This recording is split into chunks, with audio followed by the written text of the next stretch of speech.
في قديم الزمان ظهر رجل صالح حكم الأرض وما فيها. طاف في الأرض يدعو لعبادة الله وحده لا شريك له. إنه ذو القرنين، الرجل الصالح الذي ناصر المستضعفين في الأرض وعاقب وحارب الظالمين المعتدين. حينما كان يطوف في الأرض وصل إلى مكان به قبيلتان من ذرية يافث بن نوح عليه السلام، اشتهروا بالوحشية والدمار والقوى المرعبة التي لا مثيل لها. شاعوا في الأرض فسادا ودمارا، وهما يأجوج ومأجوج. فاستنجدت القبائل الأخرى بالملك الصالح ذو القرنين الذي بنى سورا هائلا ليسجن يأجوج ومأجوج خلفه إلى يوم الدين. وحينما يخرج ويحطم السور فهو آخر الزمان، وستكون هذه من أبرز وأواخر علامات قيامة الساعة. هذه إحدى القصص التي قصها علينا الله عز وجل في القرآن في سورة الكهف. أين هذا السد؟ أين يوجد؟ وهل وصل إليه أحد البشر يوما ما؟ هذه قصة المسلم الوحيد الذي وصل إلى سد يأجوج ومأجوج. إنه سلمان الترجمان، ترجمان الخلافة العباسية، وهذه إحدى أغرب القصص التي لم تسمع بها يوما ما. فما الذي رآه هناك؟ وهل وجد السد فعلا؟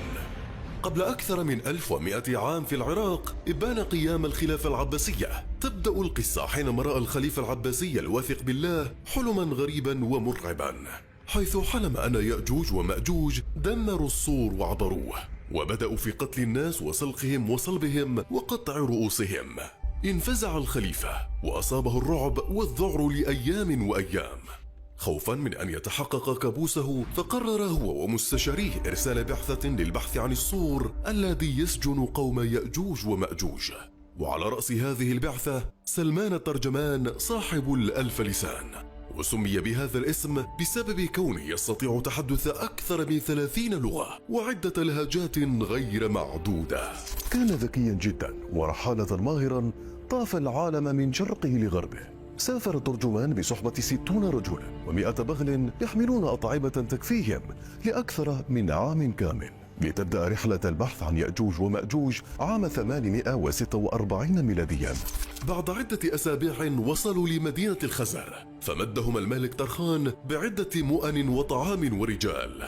ظلوا يمشون ويمشون حتى وصلوا لأرض سوداء بها مستنقعات طينية، كان كل شيء فيها يكتسي بالأسود حتى الأشجار نفسها، لا يوجد فيها إلا الثعابين والحشرات والعقارب، ورائحتها نتنة للغاية. فظلوا يمشون بها لمدة 25 يوما حتى وصلوا إلى مدينة مدمرة عن بكرة أبيها. كأن حربا مدمرة قامت هناك، فوجدوا قرية قريبة فسألهم عما حدث في هذه المدينة، فكان الجواب صادما. هذه إحدى المدن التي حطمها قوم يأجوج ومأجوج من مئات أو آلاف السنين، ولا يجرؤ أحد على الاقتراب منها منذ ذلك الحين، حيث تنتشر خرافة أن من سيقترب منها سوف تصيبه لعنة وسيخرج له قوم يأجوج ومأجوج لقطع رقبته. ظل يمشي في المدن المحطمة لمدة 20 يوم حتى وصل لمدينة محصنة ضخمة. كان أهلها يتحدثون العربية والفارسية، ورحبوا به ثم سألوه: من أنت وماذا تريد؟ فأجابهم الترجمان: نحن قوم أمير المؤمنين. ثم سألوه: هل هذا الأمير شيخ أم شاب صغير؟ فأجابهم أنه شاب قوي صالحا من العراق من أرض سمراء. فقالوا له: ما سمعنا عنها قط، ولكن لم تقل لي إلى أين تذهبون؟ فقال الترجمان: نبحث عن سور يأجوج ومأجوج، هل تعرفون مكانه؟ فسكت القوم وقالوا: أجل، سندلكم على الطريق. قاد أهل القرية ترجمان ورجاله في مسيرة أيام حتى وصلوا لمزارع شاسعة. أخبرهم أهل القرية أن هذه المزارع كان يعيش بها ذو القرنين ورجاله أثناء بناء السور العظيم. ثم أكملوا مسيرتهم ل3 أيام ليجدوا جبلا أملس يشبه الهرم. وراءه مباشرة وجدوا ما كانوا يبحثون عنه أخيرا: السور العظيم الذي بنوه ذو القرنين لحبس قوم يأجوج ومأجوج. كان السور بين جبلين مصنوعا من الحديد والنحاس، والفتحة التي كانت بين الجبلان هي التي كان يخرج منها قوم يأجوج ومأجوج ليدمروا القرى والمدن.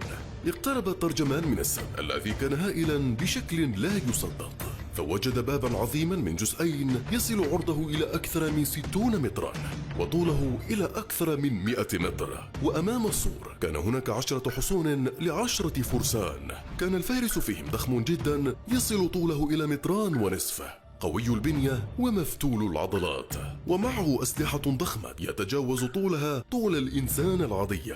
وفي كل يوم اثنين وكل يوم خميس يأتي الفرسان فيطرقون باب السور بقوة شديدة لتحذير قوم يأجوج ومأجوج من أي محاولات هروب، فسيتم قتلهم على أبواب السور فورا من الفرسان.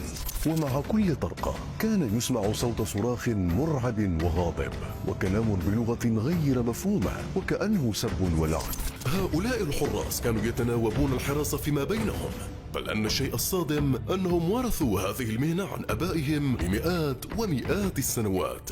ثم رأى الترجمان كلمات مكتوبة على السور فاقترب ليقرأها فوجد الآية الكريمة من سورة الكهف: فإذا جاء وعد ربي جعله دكاء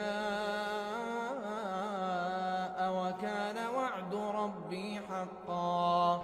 سأل الترجمان الحراس هل رأوا قوم يأجوج ومأجوج من قبل؟ فأجابوا نعم، أنهم رأوا بعضهم فقط، كان قوم لا يتعدى طولهم 1.5 شبر فقط، ورأوهم بينما كانوا يقفون أعلى السور، ولكن يعتقدون أن قوم يأجوج ومأجوج بأطوال وأشكال عدة قد تبدأ من 1.5 شبر لتصل إلى 1 متر. ثم وجد الترجمان بقايا آلات عظيمة التي بنى بها ذو القرنين السور، والتي كانت تستخدم في إذابة الحديد والنحاس وإعادة تشكيلهم من جديد لبناء السور. اطمأن الترجمان على سلامة السد وأخذ عينة صغيرة جدا من السد ليطمئن الخليفة العباسي الواثق بالله، ومن ثم بدأ رحلة عودته إلى العراق. استمرت هذه الرحلة أكثر من 28 شهرا في الذهاب والإياب. مات خلالها أكثر من نصف رجال الترجمان، فلم يعد إلا 14 فقط من أصل 60 رجل، وتبقى 20 بغلا فقط من أصل 100 بغل. وتعتبر الرحلة من أهم الرحلات في التاريخ الإسلامي كله، ولكن اعتقد البعض أن العالم الذي يعيش فيه ذو القرنين عالم آخر غير عالمنا، ولذلك لم يعلم الأهل المحيطين بالسد أي شيء عن الخليفة العباسي أو دولة العراق، وأن البوابة التي سدها ذو القرنين هي البوابة التي يستطيع أي شخص العبور منها بين العالمين. وأيضا بعد 35 عام من رحلة ترجمان رسم العالم الإدريسي الخريطة الإعجازية التي عجز علماء ناسا عن تفسيرها. فكيف استطاع رسم خريطة بهذه الدقة للعالم كله في هذا الوقت؟ بل أن الأماكن التي ذكرها الترجمان في رحلته كانت موجودة على خريطة الإدريسية، وهذه هي الخريطة التي رسمها الإدريسية. والجبال هي الجبال التي ذكرها الترجمان وهي تبدو كالأهرامات، وهذه الفتحة الصغيرة هي الفتحة التي بنى فيها ذو القرنين السور، وتعتبر البوابة بين عالمنا وعالم يأجوج ومأجوج، ولكن لا يعلم أحدا عنها شيئا، وما يزال مكان يأجوج ومأجوج لغزا حتى يومنا هذا.